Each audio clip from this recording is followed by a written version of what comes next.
Lolo, c'est-à-dire que c'est des pouvoirs yoo xamante ne loi moo ko conféré au président de la République pour mu mën a jël ay décret. C'est des pouvoirs yoo xamante ne moom la ñuy conférer le président pour mu jël ay décret, mais ces pouvoirs là ne sont pas au-dessus des lois. Ils sont pas au-dessus des lois quand même. Ces décrets, un décret présidentiel, c'est comme un arrêté préfectoral, c'est comme si un arrêté ministériel. C'est des pouvoirs qu'on a conférés. Mais ce n'est pas des lois. La loi, conférer une loi bénédite. Conférer une loi bénédite. Moi, le décret Bobo n'a rien à voir avec les lois. Loi, si vous votez à l'Assemblée nationale, là, sur Aïtchahan, loi, bo xamantene on n'est pas en plein révision constitutionnelle. Bay soumettre ay loi. Est-ce que dañu nek ci révision? Nekkuñu ci révision. Comment on peut soumettre des lois à pareil moment, à quelques jours des élections, campagne bi danaka dorna, nga ne yow da ngay soumettre ay loi. Mais lolu tiaxan gënte wessu lolu. Alors c'est clair enfin c'est clair par rapport ak l'unumel donc instant bi donc le conseil constitutionnel ñu koy daal di xaar si li nga xamni itam ay pàcc yu gëna fasantiku exactement leur décision dañ ko daal di xaar par rapport ak décret bi nga xamni itam président Macky Sall jël nako exactement bo batay nak ñi ngi nek sen coin li nga xam ne que modéré ces sages entre Cheikh Tidiane Koulibaly Cheikh Ndiaye ak seen ñu dikki nga xam ne que modi Badio Camara ñi ngi nek sen borna daal di xaar exactement ana lan lañ daal di décider suite ak décision bi nga xamni itam président Macky Sall jël nako daal di reporter li nga xam ne que modi élection ñu ci ëpp nak ci sénégalais jàpp neen le président Macky Sall dafa daal di remettre en question li nga xam ne que modi liggéey conseil constitutionnel, c'est-à-dire le travail tant abattu par ces 7 sages loolu lépp dañ si daal di ñëw si nu mu gën a yaatoo par rapport ak li nga xam ne que modi waxtaan wi mais fu mu toll nii nag ñi ngi dem ci li nga xam ne que modi benn journée de contestation ni ki li nga xam ne que modi ci vendredi bi. Alors enfin balaa ñu ci loolu sans que vous l'avez précisé que ni la Cour suprême aussi peut entrer en danse par rapport à wàllu wunu mel alors décret bi c'est attaquable certes devant li nga xam ne que modi certaines juridictions lu si mel ni li nga xam ne que modi le conseil constitutionnel ak li nga xam ne que modi la Cour suprême. Alors si toutefois ñu daal di koy attaqué yëf yi da nga koy daal di mettre en suspense maanaam daal di koy mettre en pause en attendant ñu daal di lijjanti li nga xam ne que modi situation bi mais est-ce que yëf yi du weesu li nga xam ne que modi le 25 février. Alors su weesoo le 25 février, c'est-à-dire la date échue de l'élection, après cela lan la si loi bi daal di prévoir si toutefois conseil constitutionnel am dëgg attaqué li nga xam ne que modi ce décret. Alors élection yi da nga koy pousse 3 mois wala kon da nga koy pousse 6 mois wala ko dañuy jël pouvoir bi dénk ko li nga xam ne que modi assemblée nationale. Xam nga balaa may ñëw ci conseil constitutionnel permettez-moi tuuti ma ñëwaat ci la plainte qui a été déposée par Cheikh Ndiaye. C'est-à-dire que sénégalais lu ñu mënul comprendre ba léegi sëñ Fall. Naka la ñuy tuumalee un magistrat wala ñaari magistrat ci guerre mu am benn magistrat bu porter plainte au niveau du procureur général.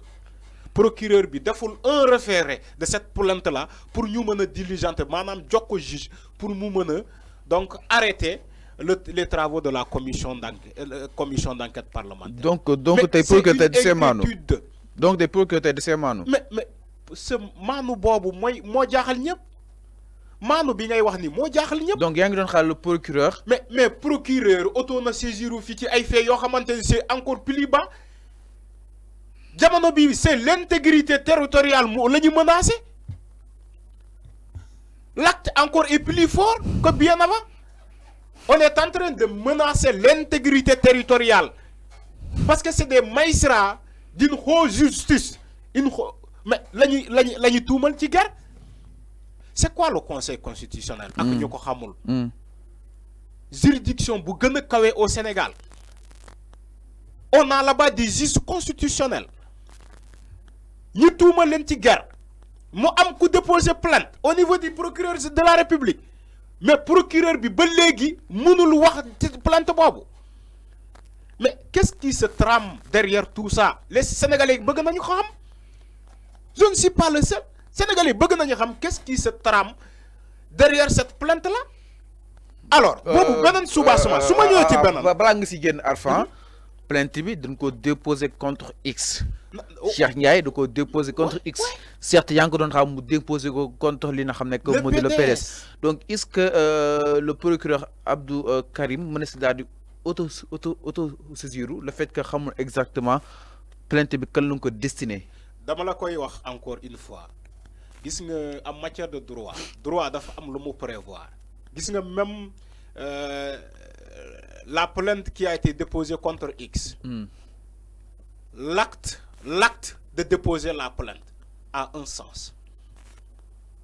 L'acte, même si le nom c'est X. Mais enfin, on va dire que ce que porte une plainte contre directement PDS, la procédure aurait justement cassé. C'est-à-dire que l'acte a été traité de deux façons. Si vous déposez plainte contre X, ce qui serait mieux, c'est d'indexer la personne à qui cette plainte-là, donc, mom la amène à faire. C'est ça le mieux. Maintenant, on est en matière constitutionnelle et on est en pleine élection. Période de campagne. Moi, madame, voilà, période préélectorale. On est en période préélectorale. Maintenant, période préélectorale. Nous, des juges ont été accusés de corruption. C'est une fois. Nous avons en période préélectorale, des juges ont été accusés de corruption. Mais quand on accuse des juges de corruption, ce n'est pas n'importe quel juge. C'est des juges constitutionnels accusés de corruption. Mais nous, dans la foulée, un des juges qu'on a accusé de corruption a posé un acte fort. Moi, madame, en déposant une plainte, en diligentant donc une plainte au niveau du procureur de la République, qui est l'avocat du peuple.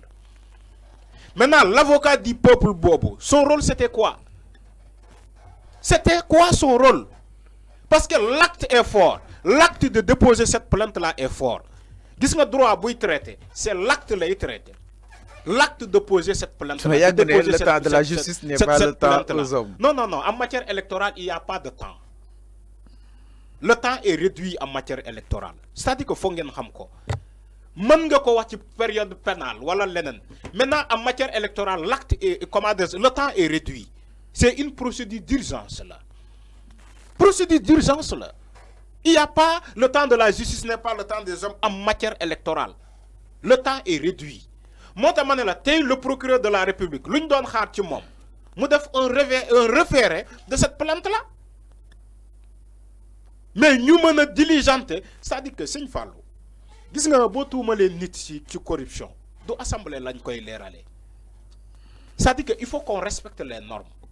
Il faut qu'on respecte le fonctionnement de ce pays. Chaque pouvoir, il y a des choses qu'on a maintenues, même les conféré. Tu vois, chaque pouvoir doit faire un l'une ko jaglel. Nous ne ko li moy sa liguey. Mais da ngay def sa liguey correctement.